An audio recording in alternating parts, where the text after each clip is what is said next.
Assalamualaikum warahmatullahi wabarakatuh to all.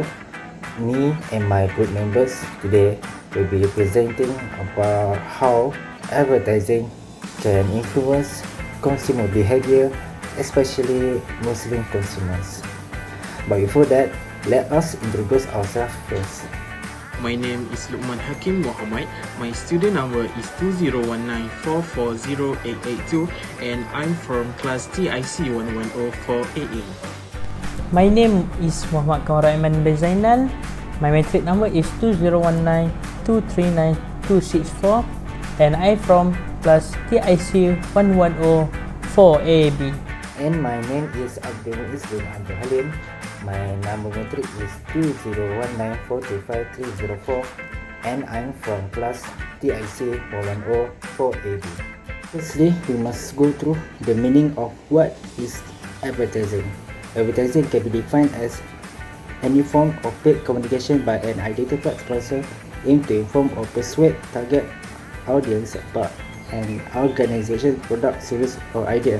This means that it is a message paid from a company to promote their products to the consumers so that the consumers will able to attract and buy their products. Some example here we can see is through TV advertisements or maybe social media platforms such as YouTube, and also it can be a direct mail advertisements.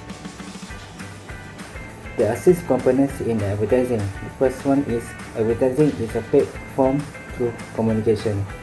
So when a company wants to promote their products, they must pay a sum of money to be able to promote their products to other people. Second one is the sponsor is recognized. So when they are able to promote their products, the sponsor also can be recognized by other people. The third one is most announcers try to grab attention or convince the customer to buy the products. So they give their best to convince the customer to try their products.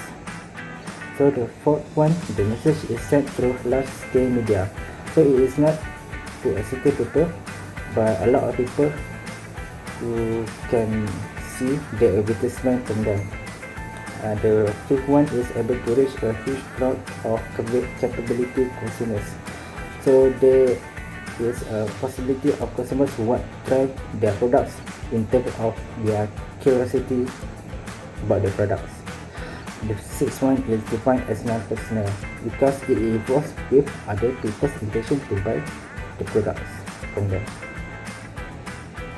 Here are some types of advertising. The first one is political advertising. Political advertising can see in newspaper or billboards in order to gain the support from the people in any election campaign that are being held, so that a positive image can be formed towards the representative. The second one is public advertising. Public advertising is usually aimed to a big crowd in a certain place that are joined by people who have many social status, such as upper class, middle class, or lower class. I will continue the discussion with how advertising influences consumer behavior, especially Muslim consumer. Okay, the first one is halal or sharia compliant product and services.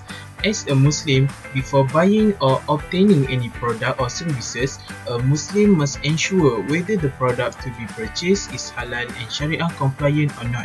Because nowadays halal is become a common term that encompasses not just the slaughtering of livestock or the abstinence from alcohol and wine, but also the entire manufacturing and service operation.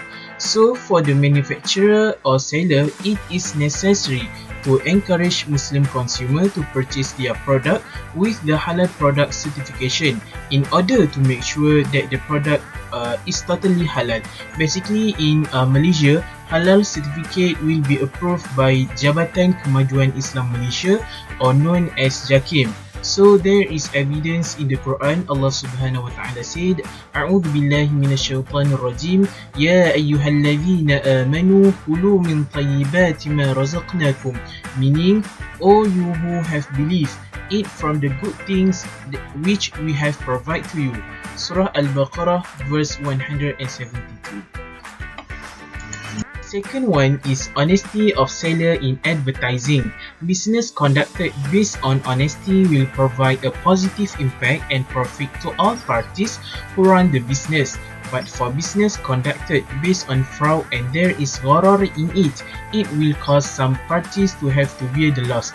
Therefore, Islam forbids any elements of fraud, especially in business dealings.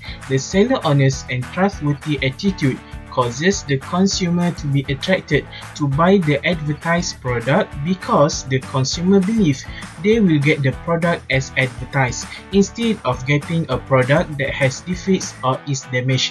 In the Quran, Allah subhanahu wa ta'ala mentioned in Surah Al-Mutaffifin, A'udhu billahi minasyaitanir rajim, ويل للمطففين الذين إذا اكتالوا على الناس يستوفون وإذا كالوهم أو وزنوهم يخسرون, meaning woe to those who give less, who when they take a measure from people take in full, but if they give a measure or by weight to them they cause loss.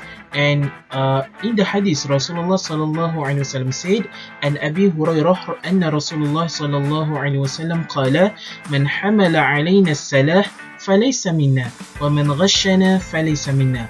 And I just want to emphasize this part, wa man ghashana falaysa minna. That means, and whoever deceives is not from us. Hadith narrated by Muslim. And the last one is useful product or services. In Islam, a useful product or service means goods that can be used, can provide benefits to consumer, and also benefit the moral and spirituality of consumer. While goods that do not have benefits and advantages to the consumer are goods that are not able to solve the problem and condition of the consumer.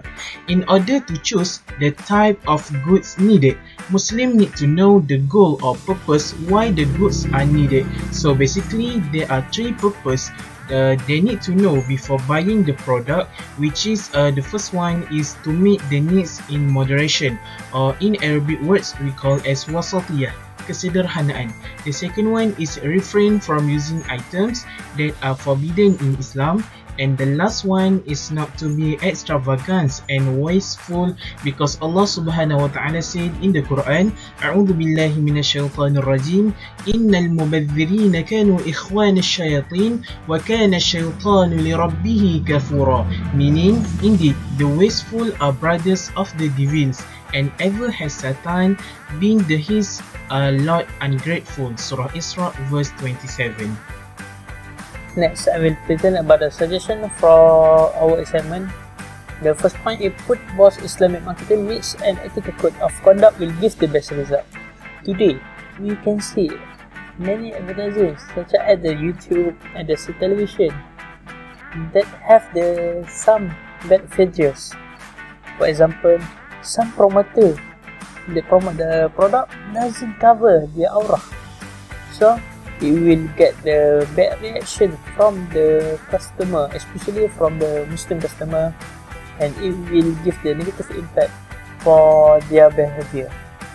So we'll combine the Islamic marketing myths and ethical code of conduct. It will give the better advertising, and that will be liked by customer, either from the Muslim customer or the non-Muslim customer. Okay, next point is do some program or seminar to the seller. Okay, today we can see there are some seller doesn't have the high education.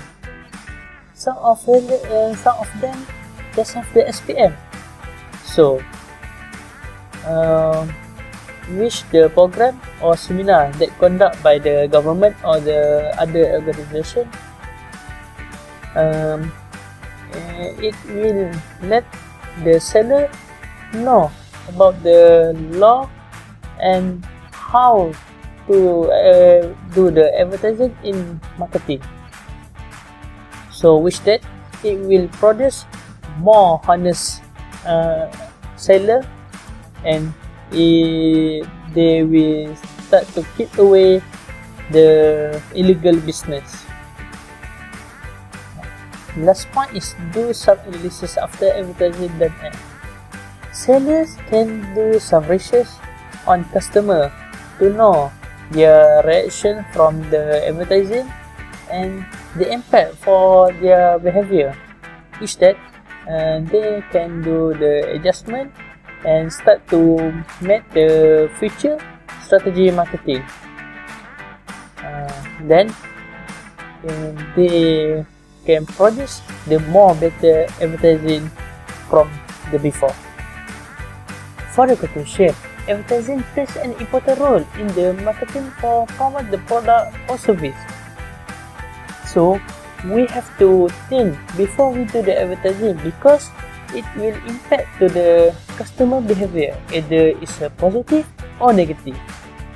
Besides that, the advertising also will be the turn point to the customer to buy the product or not. So that's all from our group. Thank you and Assalamualaikum warahmatullahi wabarakatuh.